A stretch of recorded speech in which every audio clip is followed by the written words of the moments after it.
ఇలా ఎలాంటి సిచ్యువేషన్లో అయినా కానీ మనం ఊరికే కంగారు పడిపోకుండా కూల్గా ఉండి ఆలోచిస్తూ మన పయనాన్ని ముందుకు కొనసాగిద్దాం. ఆ విధంగా ఈ మాల్డబడి అనే ఊర్లో అయితే ఈ విధంగా టెంట్ వేసుకొని మ్యాస్ట్రో స్టే చేసి మ్యాస్ట్రో గాడి వీలైతే అంత వర్రీ అయిన ప్రాబ్లం అయినా కానీ టెన్షన్ పడకుండా అయితే మనం అయితే వేసుకొని వచ్చేసాము. అట్టా ఊరికే కంగారు పడిపోతే అసలు టెన్షన్లలో ఏం చేయాలో అర్థం కాదు. ప్రశాంతంగా ఉండాలి. ఏదైతే అది ఏది కాదు, మనం భూమిపైనే ఉన్నాం, మనుషుల మధ్యనే ఉన్నాము. అందుకని ఏదంత బ్యాడ్ సిచ్యువేషన్గా క్రిటికల్గా అయితే కాదు. ఆలోచిస్తే క్రిటికల్ సిచ్యువేషనే, కాకంటే ఆ విధంగా మనం ఆలోచించి అధైర్యం చెందకూడదు. అట్టయితే మనం ఇక్కడ పెట్రోల్ పంపులో వీళ్ళ నిజంగా స్టే కల్పించడం వల్ల మన మ్యాస్ట్రో గాడికి అయితే ఆ వీల్ అనేది నిన్నటికే అయిపోయింది. అలా సహాయం చేస్తున్న ప్రతి ఒక్కరికి చాలా చాలా థ్యాంక్ యూ.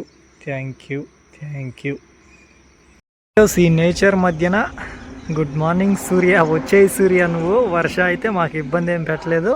మన మ్యాస్ట్రో గాడి సెటప్ కూడా పూర్తి అయిపోయింది. మడ్ గార్డ్ అయితే సెట్ కాలేదు, నేను ఏదో జుగాడులు చేసి అలా సెట్ చేశాను. నైట్ అయితే ఇక్కడ టెంట్ వేసుకున్నాము. ఈ పెట్రోల్ పంప్ అన్న వాళ్ళకైతే చాలా చాలా థ్యాంక్ యూ. నిజంగా వీళ్ళు అనేవాళ్ళు లేకుండా ఉంటే నైట్ ఎక్కడ స్టే చేసాను, అసలు మ్యాస్ట్రోని ఎక్కడ పెట్టాను, ఊర్లో అంటే దరిదాపుల్లో లేవు.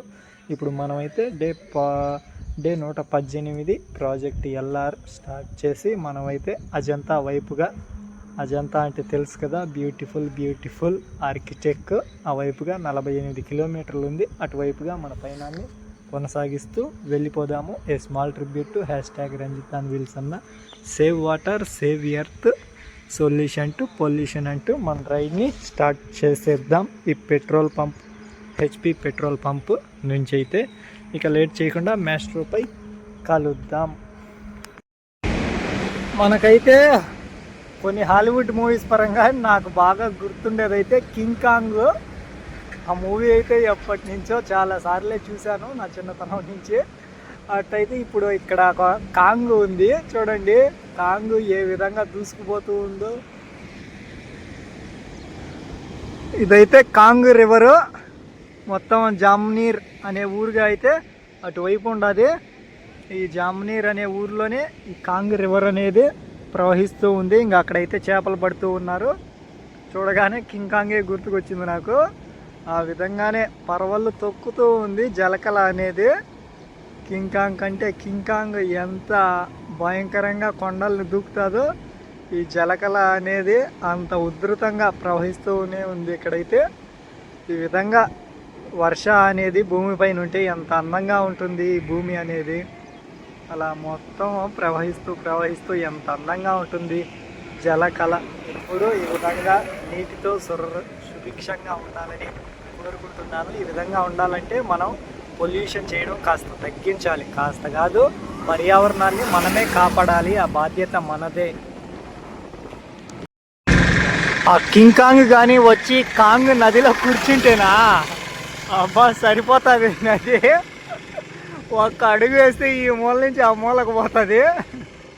అంటే ఒకసారి ఇమాజిన్ చేసుకుంటే కింగ్ కాంగ్ వచ్చి కూర్చుంటే ఎంత ఎత్తు ఉంటుంది, నిలబడుకుంటే ఏ విధంగా ఉంటుంది.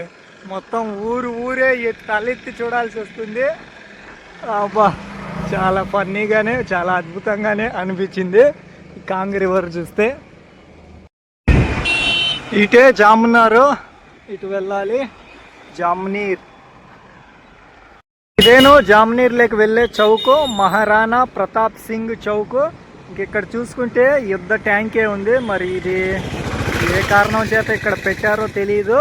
ఇక లోపలికి వెళ్తే జామ్నరు. మనం అలా లోపలికే వెళ్ళాము. 1 కిలోమీటరు మెయిన్ సర్కిల్ అయితే జామ్నర్లో. అలా మన మ్యాస్ట్రో గాడికి మౌంటైన్ బైక్ ఉండాల్సిన టైర్ కాస్త మీడియం ఫ్యాట్ బైక్ టైర్గా అయిపోయింది. పెర్ఫార్మెన్స్గా ఉంది. కాస్త అటు ఇటుగా అంటే కాస్త స్లోనే తగ్గింది. ఎంత థిక్నెస్ తక్కువగా ఉంటే అంత ఫాస్ట్గా వెళ్తుంది. అదే విధంగా ఇప్పుడైతే ఈ జామ్నర్కి బై చెప్పేసి వెళ్ళిపోదాం మనము. అలా నా పాటికి నేను సాంగ్స్ వింటూ వస్తూ ఉన్నాను. నార్మల్గా రోడ్డే కదా, కొండే కదా, ఎక్కుదాము అని చెప్పి బాగా చూస్తే ఉందిగా. చూడండి ఎట్టుందో లొకేషన్, మొత్తం ఫ్లాట్గా గ్రీనరీగా అద్భుతంగానే ఉంది అసలుకి. ఎక్కడ చూసేదానికి పెద్ద పెద్ద ఫ్యాక్టరీలు అనేవి లేకుండా మొత్తం అంతా చాలా విశాలంగా అవన్నీ ఆ పక్క నుంచి ఆ నుంచి వచ్చేసాము. ఒక టౌన్గా అంటూ పెద్ద ఊరుగా అంటూ కూడా కనిపించదు. ఇంకా అలా వెళ్తూ ఉన్నాము. మొత్తం ఇంకా కొండ ప్రాంతం, అడవి ప్రాంతం మాది కాదు, ఎక్కువ కొండ ప్రాంతంగానే ఉంది. చాలా ఈ నేచర్ని ఎంజాయ్ చేస్తూ ఉన్నందుకు. రైడ్లో అయితే పెద్ద నేమ్ బోర్డే వచ్చేసింది, నేషనల్ హైవే 753L.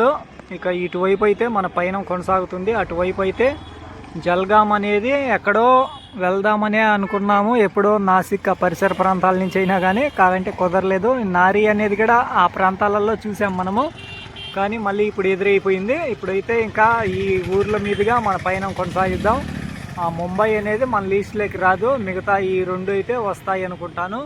ఇదైతే very very important, her her Mahadev అన్నట్టే. అదేంటో కామెంట్ చేసేయండి కనిపిస్తే మీకు. అలా మన పయనంలో ఇప్పుడు వెళ్ళే ప్రదేశం 18 కిలోమీటర్లు ఉంది. ఇక వెళ్ళిపోదాం. టైం అయితే 12 అవుతూ ఉంది. చూద్దాం, ఆ 18 కిలోమీటర్లు వెళ్ళేసి అక్కడి నుంచి మనం ముందు ఆ ప్రదేశానికి చేరుకుందాం. మన రైడ్లో ఇంకో నేమ్ బోర్డు మనం వెళ్ళబోయే ప్రదేశం అయితే వచ్చేసింది, చాలా దగ్గరికి. ఎంత దగ్గర అంటే అంత దగ్గరకు వచ్చేసింది. ఇక వెళ్ళిపోదాము మనము. అక్కడ ఎల్, ఇక్కడ ఎఫ్ నేషనల్ హైవే. ఏంటో ఈ మార్పులు ఏంటో ఈ నేషనల్ హైవేలో. ఇక ఇక్కడ చూసుకుంటే రోడ్ల పైన డిజైన్లు వేసేసారు వీళ్ళు. మొత్తం ఇక్కడ చూసుకున్న అదే డిజైను, పాము మెలికలే డిజైన్లు కాదు, రోడ్లన్నీ క్రాకులు వచ్చేసింటే వాటిని కవర్ చేస్తూ ఈ విధంగా అయితే చేసేసారు. ఆల్మోస్ట్ అంతా అవే ఉన్నాయి. ఇక వెళ్ళిపోదాం. 10 కిలోమీటర్లు అంటే మనకి ఇంచుమించు ఒక 40 నిమిషాలు. ఇంకా అర్థమైంది కదా, అక్కడ అలా ఇక్కడ ఇలా. ఇక మనమైతే ఇలా వెళ్ళిపోదాం. వర్ష కూడా పలకరిస్తూ ఉంది. ఇంకొక 6-7 కిలోమీటర్ల దూరంలోనే ఉన్నాము. ఇంకా లంచ్ కూడా చేసేయాలి. బ్రేక్ఫాస్ట్గా అంటే పొద్దున అయ్యే బ్రెడ్ బజ్జీలు అయితే తిన్నాను. మహారాష్ట్ర కాబట్టి బ్రెడ్ బజ్జీలోకి వచ్చేసాం. మళ్ళీ బ్రెడ్ బజ్జీలు, అదే ఉల్లగడ్డ బోండాలు, ఆ విధంగానే ఇంకైతే వెళ్ళిపోదాం. మళ్ళీ కొండలు మన కోసం ఎదురు చూస్తూ ఉన్నాయి. అదే నేషనల్ హైవే 753L పైన వెళ్ళిపోదాం. 6 కిలోమీటర్లు ఎంతో దూరం లేదు సుందరమైన ప్రదేశాలకు. అంత దగ్గరికి అయితే వచ్చేసాము. మనం వెళ్తున్నది అజంతా కేవ్స్కి. అది ఆ కొండలల్లో అవతల యువతలో ఎక్కడో దాక్కుని ఉన్నాయి. చాలా సంతోషంగా ఉంది. ఎన్నెన్నో రాష్ట్రాలలో చాలా ప్రదేశాలన్నీ చూసుకుంటూ ఇప్పుడు మాస్ట్రో హోమ్ కమింగ్ అంటూ ప్రాజెక్ట్ ఎల్ఆర్లో డే 118 మనమైతే ఈ ప్రదేశానికి వెళ్తూ ఉన్నాము. చాలా సంతోషం రే మాస్ట్రో, నీకైతే థ్యాంక్ యూనేరా. నిజంగా ఇలాంటి సుందరమైన ప్రదేశాలకు నన్ను తీసుకొస్తున్నందుకు నీకు చాలా థ్యాంక్ యూ రా మాస్ట్రో. ఇక్కడ అజంతా ఒక ప్లేస్లో ఉంటే అజంతా వ్యూ పాయింట్ అనేది ఇంకో ప్లేస్లో ఉంది, 23 కిలోమీటర్లు. అంటే అక్కడికి వెళ్తే మొత్తం ఈ అజంతా మొత్తం కనిపిస్తుంది. ఆ గృహాల లోపల అయితే చూడలేం, కానీ బయట అయితే కనిపిస్తుంది. ఇంకా మొత్తం కొండల్లోకి స్వాగతం సుస్వాగతం అంటూ వీళ్ళు వెల్కమ్ పడిచేసినారు మహారాష్ట్ర టూరిజం వాళ్ళు. ఇంకా వెళ్ళిపోదాం. మనమైతే వచ్చేసాము. అక్కడ కనిపిస్తుంది కదా, ఇంకా అక్కడ అజంతా కేవ్స్. ఇంకా లోపలికి వెళ్ళాలి. Welcome to Ajanta caves, world heritage site. మనమైతే వచ్చేసాం మహారాష్ట్ర టూరిజం అంటూ. ఇంకా ఇది ఎంట్రన్స్ గేటు. మరి అడుగుదాము, అక్కడ ఒక ఆయన ఉన్నారు గేట్ మ్యాన్, ఆయన అడిగి కనుక్కుందాము ఎంతసేపు పడుతుంది, ఎన్ని కిలోమీటర్లు ఏంటి అనేది. వాయమ్మ, అక్కడైతే 4 కిలోమీటర్లుగా చూపిస్తూ ఉండదు. తిరిగేదానికా దేనికయ్యా? ఇప్పుడేమో టైము 1:30 అయిపోయింది. ఈ టైం నుంచి పోతే మనం నైట్ మళ్ళీ ఎటువైపు కొండల్లోనే ట్రావెలింగ్ ఇక్కడ నైట్ స్టే చేసేదానికంటూ ఏమీ లేదు. మరి ఏంది కథ? టైం 1:30 అయింది. 4 కిలోమీటర్లు పోయి తిరిగి రావడం అంటే మామూలు విషయం కాదు. ఎట్టో మరి చూద్దాము, వెళ్ళేసి డీటెయిల్గా కనుక్కుందాము. ముందు మనం అయితే 4 కిలోమీటర్లు లోపలికే పోవాలంట. లోపల ఎక్కడో 1 కిలోమీటర్ చుట్టూ తిరిగేది ఉందంట. ప్రదేశాలు వెళ్ళిపోదాం. మళ్ళీ పార్కింగ్ అయితే చాలా వెహికల్స్ ఇక్కడే ఉన్నాయి. మరి అందరికీ ఇక్కడ పార్కింగ్ పెట్టి ఇక్కడ లోపల నడిచి వెళ్తున్నారో ఏంటో తెలియదు. మనల్ని అయితే వెళ్ళిపోమని చెప్పారు. ఇక్కడ సెక్యూరిటీ గార్డ్ ఉండేసి వెళ్ళిపోదాం లోపలికి. చిత్రాలన్నీ అవే ఉన్నాయి రౌండ్గా.